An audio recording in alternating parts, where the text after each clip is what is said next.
content presented in this podcast is based on real events and may contain graphic descriptions of violence, sensitive topics, and explicit language that may be triggering, offensive, or sensitive subjects to some listeners and viewers. Discretion is advised.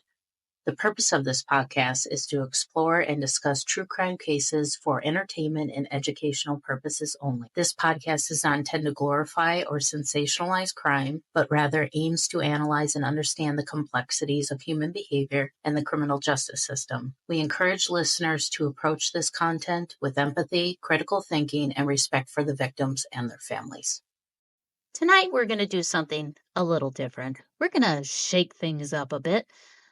With all the negativity and chaos and just downright grudge and mudge and dudge of the day-to-day things that we deal with on a daily basis, from social media to news to everything. Sometimes we just need to be served up something that's different on the menu. We need to cleanse that proverbial true crime palette with a little lighter and funner flavors. So tonight, instead of delving into some serial killers and murders, we're going to have a little fun with a very special guest and read some news stories that don't intellectually showcase how humans are, but we sure as hell know how to make fun of them. It's time to start the show. Let's hit it.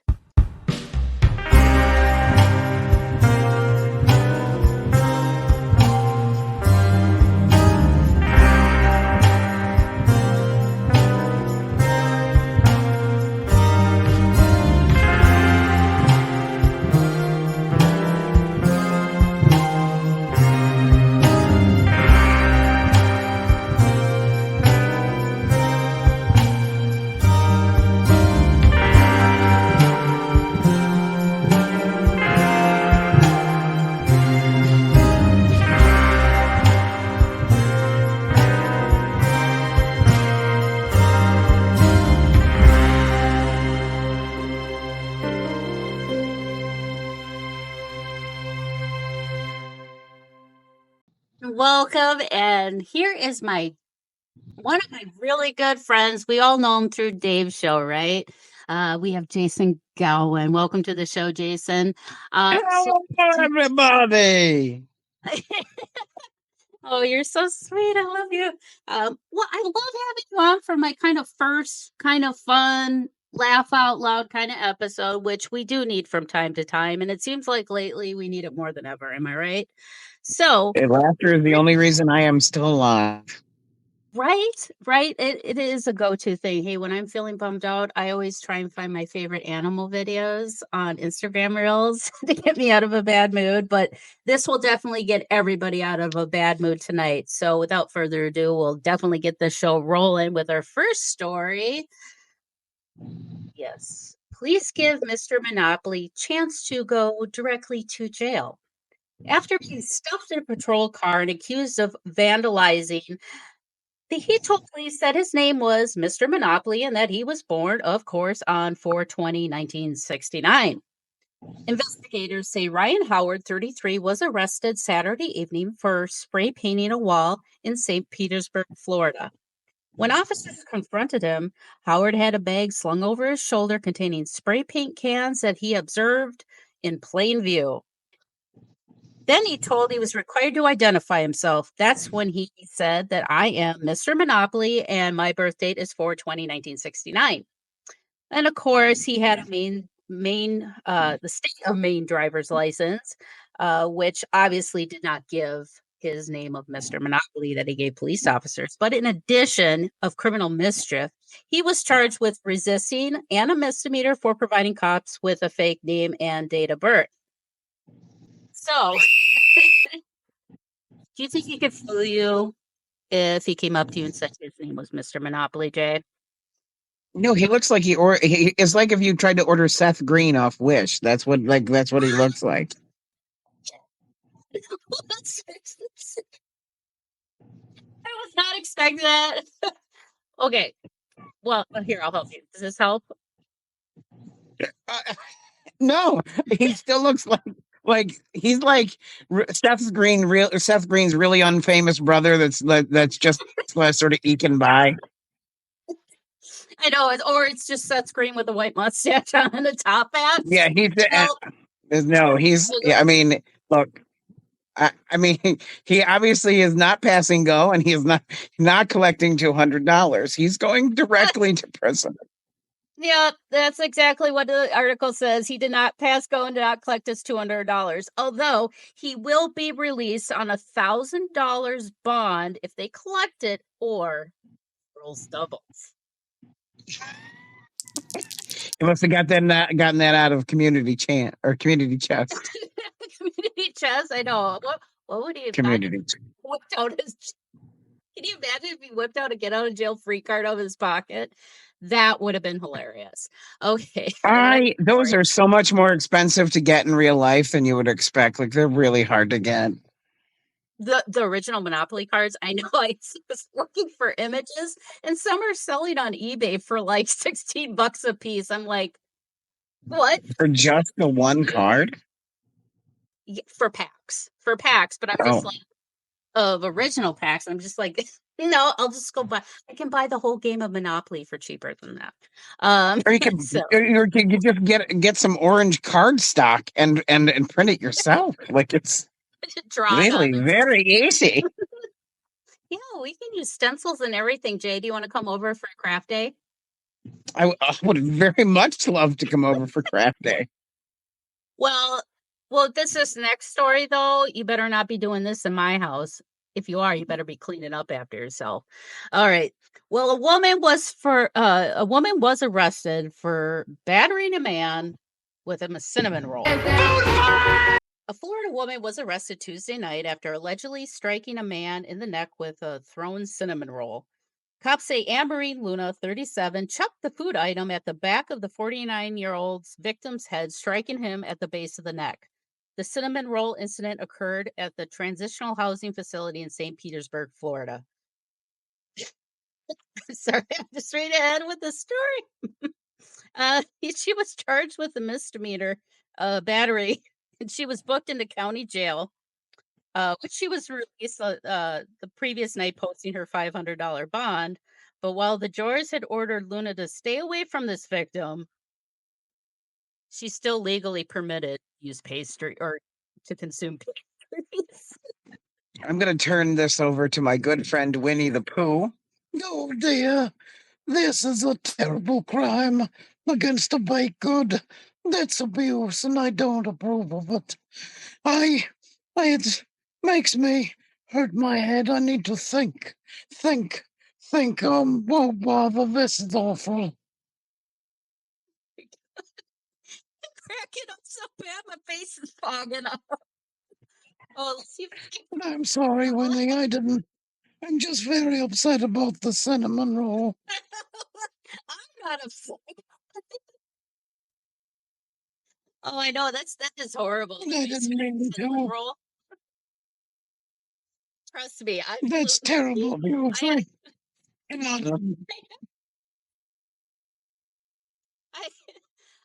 yet to find a decent gluten-free cinnamon roll, so this pisses me off. I would die for a cinnamon flavored gluten-free cinnamon roll. So if anybody out there, she's just tossing them around. I love me cinnamon roll, so it is very. I do love me a cinnamon roll or a honey bun. What would you do if somebody threw a cinnamon roll at you? Would you call the police? Yes, because that's like such a tragic use of a baked good. I know I can't back this. No, but how do you get charged with throwing a cinnamon? Charged with battery and assault? Well, I mean, I guess if you're allergic to an ingredient in there, it could have caused some sort of allergic reaction in his eyes. I don't really. Like there's a lot to unpack. Oh my gosh! I mean, is little Debbie going to get written up as like an accomplice? Right? Are the baked good food companies, are they going to be liable? These lawsuits, are they going to be co-defendants in these lawsuits now? Yeah, Enemans has to in put a charge. disclaimer on the box. Just do not throw at humans for you. It is assault and battery. Oh gosh. And that's why we have warning labels and disclaimers on everything. Yeah, because one person has Stop to ruin it people do. for everybody. Oh, my favorite. It says, please remove child before folding folding the stroller to put away for storage. Well, I thought I wanted to put my kid away for 3 months too. I don't get to do that, Honestly, if I could, I woulda. right? Now they can go out in the shed for 3 months. I'll get them out in the spring. Okay. Well, this next story, this one, this one's a little weird. I'll just As opposed to the very normal cinnamon bun story. a man is busted for battery with his soiled diaper. Now you'll know why I picked this. My AI image created. Damian Caston, an 18-year-old from another Florida story. We're starting to have a Florida man trend here. Oh, and there was a Florida woman there. Same town, too, St. Petersburg, Florida, was arrested for domestic battery after throwing a soiled adult diaper at his brother during an argument. The incident began with Caston damaging the walls of their home before becoming aggressive towards his siblings, said witness. After being carried outside for safety, Caston removed through the diaper, hitting his brother's torso with remnants of diaper found on the porch and the victim. Caston was charged with a misdemeanor domestic battery and released on his own recognizance. The judge was ordered him to avoid all contact with his brother. Makes sense. Uh, he's been Caston was paralyzed from his upper body or something from an accident that he had. So the altercation reportedly stemming from an ongoing domestic issue that he's had with his siblings. Despite the unusual nature of the weapon, no further items were seized by police. Caston's arrest affidavit details the confrontation and subsequent actions taken by law enforcement to ensure the safety of all involved. Now, when the police got there, police report stated that they saw remnants still stuck to the torso of the brother. So, I, I, what do you do with that? Gee, what do you do with that? You walk into a room, somebody chucks a nasty, dirty diaper at you. What do you do? I mean, that we call that Tuesday here at this house. It happens to me all the time. I know, right? Or anytime I've spent a long weekend with Dave, it has happened. It's like any other normal day here in the Schrader household as well. I mean, taking care of my 3-year-old grandson. I love it. He's my little monkey. Adore him. But it's been a while since I've had multiple bodily fluids on me in one day. In one day. Than I have in a while because my youngest is 12. But yeah. But I don't know if DJ came up to me and chucked a diaper at me. I don't know how I'd react. It would be kind of you'd be taken back by it, that's for sure. But yeah, like for you, Yeah, I mean, it's a never pretty your favorite regular day. occurrence. My children are violent. There's something wrong with them. They are going to live in Florida at some point. They'll be. I love the Florida, man, mugshot they of got that a guy. He Florida looks. crew. Yeah. Oh, yeah. My kids are primed to be Florida men and as adults. I love how the mugshot looks like. He is what I imagine Post Malone's like genitals look like. That's what the guy looks like. Exact. I know. I was looking at him like, who does he look like to me? Yeah, he's got some crazy hair. I don't He's know. got some. I like. Look, if he didn't attend Post Malone's family reunion, I would be very surprised. I don't know. To me, it looks like he kicks dogs, but I digress. But anyway, we do have to take a quick break. But when we come back, we actually have two pretty cool news stories. I'm not gonna lie. One of them involves Sesame Street. The other Oh, I know this one is meant for you, Jay. Um, one involves Sesame Street, and the other one involves apparently somebody who is a repeat offender that still doesn't understand the law. We'll be right back here with Jason Gowin and myself with some more crime news stories from right here when we get back. Oh, my little darklings, Theater of the Mind, Tales from the Darkness is out, and it's available right now. And I would love for you to pick up a copy of my brand new book. You can get it on Amazon wherever you live in this great, big, wonderful world of ours. Or if you'd like to get an autographed copy and you live here in the United States, go to paranormal60.com. We have the standard copy, non-autographed, just $20. Signed copy, only $30. And not only do we have this book, but we have my other book, The Other Side. And right now I'm running a special. If you pick up both books, you can get both books for $40, both signed.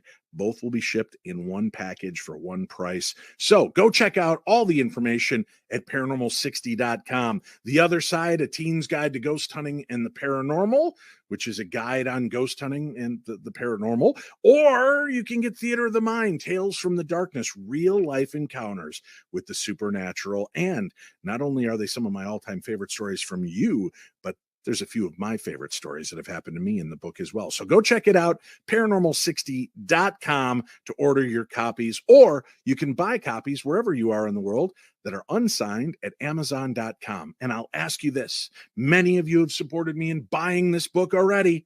If you could just take 30 seconds to rate and review this book on Goodreads or on amazon.com, I would greatly appreciate it, because the more we get of good ratings and reviews, the more they expose this book to a wider, bigger audience. So I would appreciate that as a personal favor to me, your pal, Dave Schrader.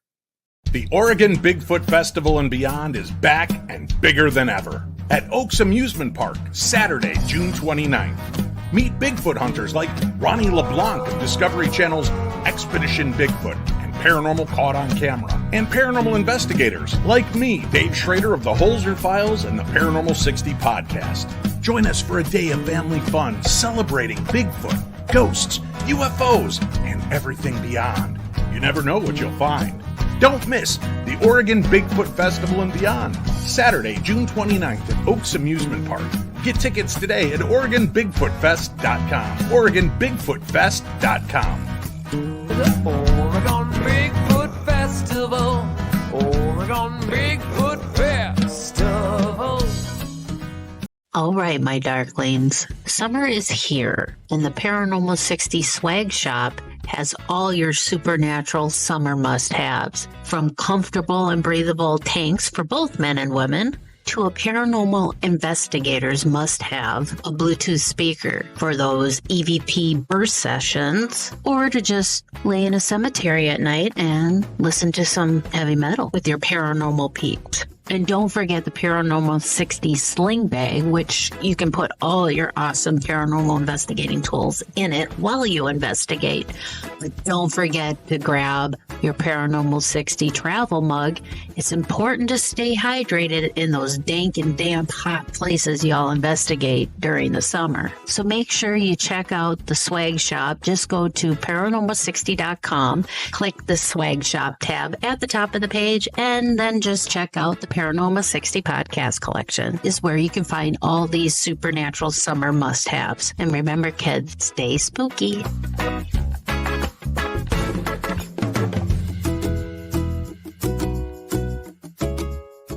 And we're back.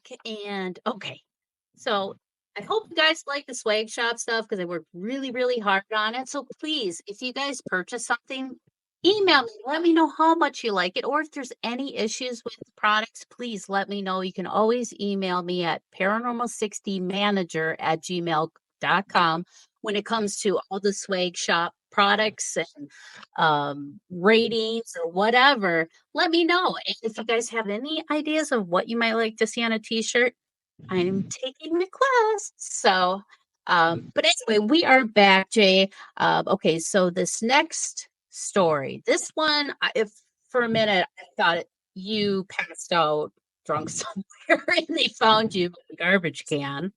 But because if you were to pass out in a garbage can drunk, where would you do that? I mean, the safest place The safest Of place all? for you to pass out drunk in a garbage can. Sesame Street. Got it. See, I Yeah. told you. I thought it was you. But this perpetrator is Wiley James Weeks, 35. He was intoxicated and unsteady on his feet and smelled the booze.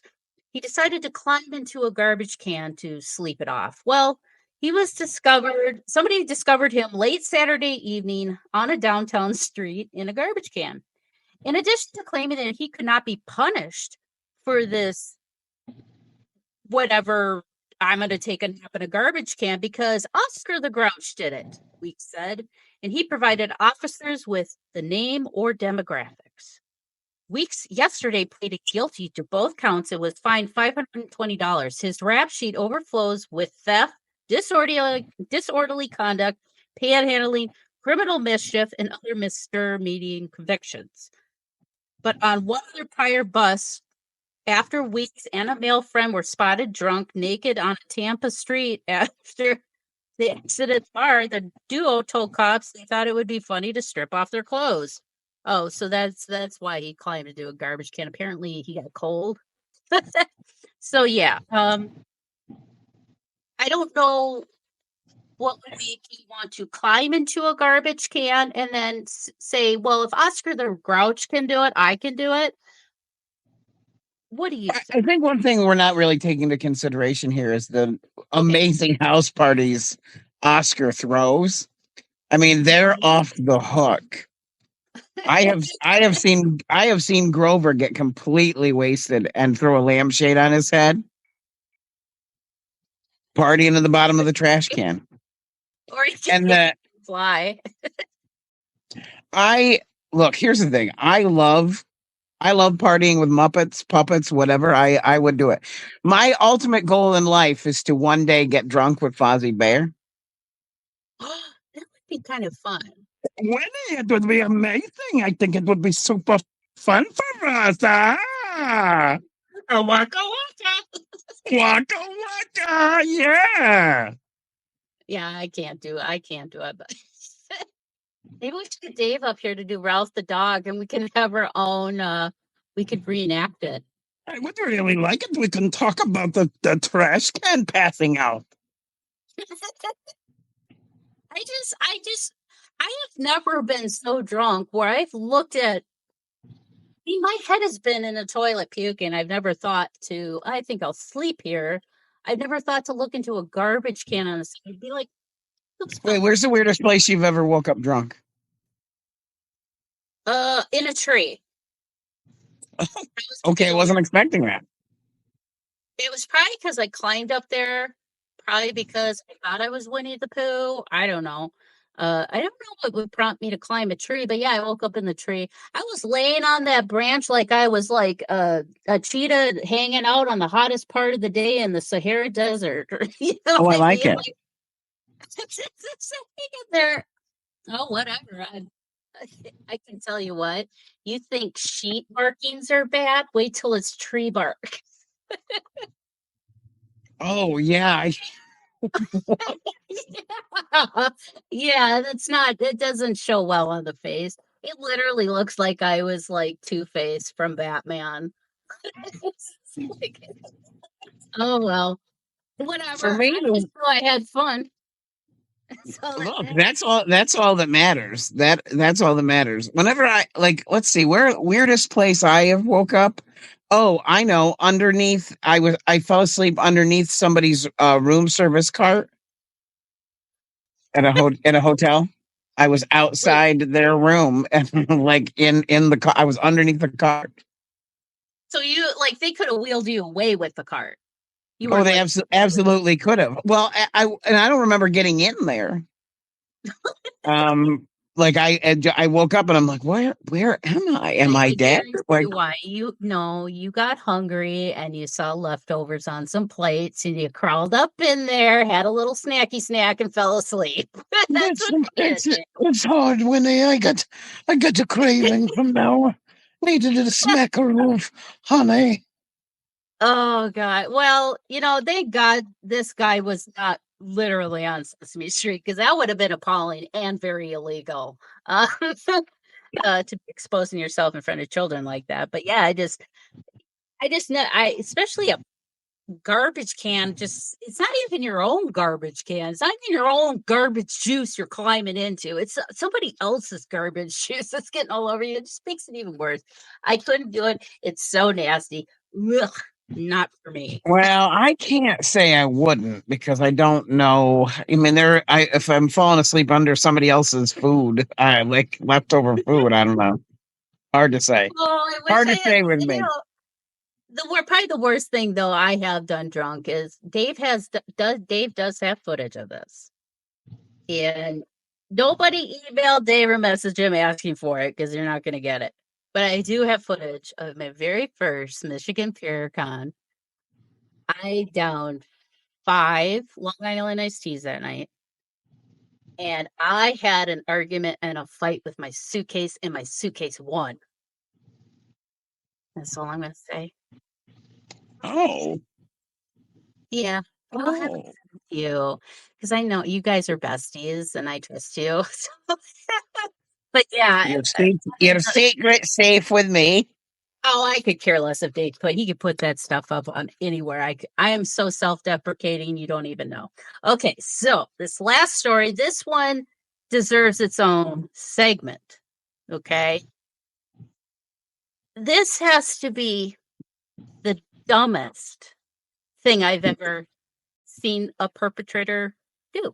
So without further ado, it's now time for Stop breaking the law, asshole! Where apparently they need a little bit more time to understand the laws than the courts allowed. Yes. Just stop breaking the laws. When Michigan man Corey Harris joined a court Zoom call for his case involving a suspended license, the judge had an immediate question for him. Are you driving? The judge asked. Actually, I'm just pulling into my doctor's office. Just give me a second. Oh, okay, I'm parking now. The judge looked kind of confused and kind of bewildered. Here's the actual footage. Let's take a look. Mr. Harris, are you driving? Actually, I'm pulling into my doctor's office, actually. So I'll just give me 1 second. I'm parking right now. You stationary? I'm pulling in right now at this second. Yes, I am. All right. So maybe I don't understand something. This is a driver with a license suspended? That is correct, Your Honor. And he was just driving.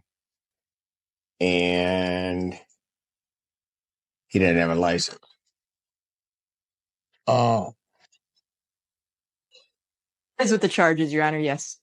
No, I'm looking at his record. He doesn't have a license.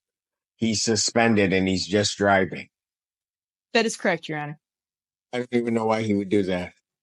So defendant's bond is revoked in this matter. Defendant is to turn himself into the Washington County Jail by 6 p.m. today.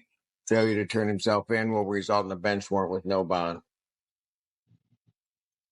Uh-oh. Yeah. Why? I don't know. And you come across these stories from time to time and you start losing hope for humanity, but why would you drive on a Zoom court call about your suspended driver's license? I mean, at least shut the video off and do microphone only. My God. Pull over and pretend you're a freaking passenger. Yeah, or maybe get an Uber driver for the day. Like, that's not a great decision. Now he's got to turn himself in by 6 o'clock. Everything. And if he doesn't, his face is priceless though when he realizes what he's done. It's priceless. I know the just I just come on, dude. You could have made your doctor's appointment a little bit later in the day, I think. You could have stayed at home and done your court hearing. But now you dug yourself a deeper hole, Corey. I'm sorry, but yeah, he had obviously his bond was, good, got revoked, and then he's got to turn himself in, which, ruins any evening plans he had. I know. I hope he didn't have any birthday parties or graduations coming up because he ain't gonna be Yeah, or like his kid's softball game. He's not making it to that one. Nope. And it's funny because you hear these once in a while. My favorites are the ones where the guys will like get a DUI. They'll get bailed out or whatever, and then they have to report back to jail or whatever. So then they drive back to the jail. Report like for work duty or something. I'm like, are you new? Are you new? What is wrong with people? I don't know. I can't even, but you want to know what? It's people like those that give us awesome, fun, hilarious entertainment, right? It also gives me hope that maybe I'm doing a little better than some. Yeah, right? You don't look like as much of a disaster as you thought you were. That's how you got to look at it. Hey, silver linings and everything, right? Well, thank you so much, Jason, for joining me. You're welcome. Fun. We'll definitely do this more and more. I love having you on. And anytime. That Sesame Street story alone made me think of you. Now, without further ado, it's my favorite word of the night. Phrase, I could say. Where can people find you? You are on the Parents Lounge podcast with Jamie Kaler. Now, Jamie Kaler, do you have, because things have changed a little bit, do you have other consistent hosts, or is it just still you? Yeah, we do. So Justin Ruppel, who you may know from America's Got Talent, he also does voices on the How to Train Your Dragons movies. He is our permanent other host, and we have a new guy, Taylor Sokol. He's literally 3 weeks into being a new dad, so he's kind of like, we're going down all the parenting rabbit holes with him, like all the first time stuff. And now Jamie and I are like the seasoned vets who have got all new problems. Oh, I know. I'll have to come on your show one of these nights. I'll give him. Is it a boy? It is, yes. Okay. Yeah. I'm like a pro with boys. You've got experience. I mean, you guys have got like 78, 79 kids over there, right? There's too many to count. I lost count. I don't know. Lost. Like those little tag GPS finders on them all, so that way we can at least keep track of our herd. But okay, the Parents Lounge. Where can people find the Parents Lounge? And I'll put links in today's program guide to find you as well. But go ahead and tell us where they can find you. Yeah, you can find the Parents Lounge at facebook.com/the Parents Lounge or youtube.com/the Parents Lounge. And you can find me directly at Jason Gowin pretty much everywhere. Instagram, Facebook, all those things. Yeah, I'll put a link in today's program episode. That way everybody can just click and go, because nobody wants to search. They just want click and go. Winnie's got you. You'll find me. Yeah, everybody needs something instantly. So, well, thank you so much. And we will definitely reach out to you again, and we'll get you on the program, and we'll have some more laughs. And hey, if you got come across some any cool, funny news stories yourself, save them for the next time you're on. All right. You got it. Thank you so much. Bye, buddy. Bye-bye. Thank you for joining me for another episode of Mysteries, Mayhem, and Merlot. And until our next case, my armchair detectives, stay safe, stay vigilant, and stay aware. I'll see you right here next week on Mysteries, Mayhem, and Merlot.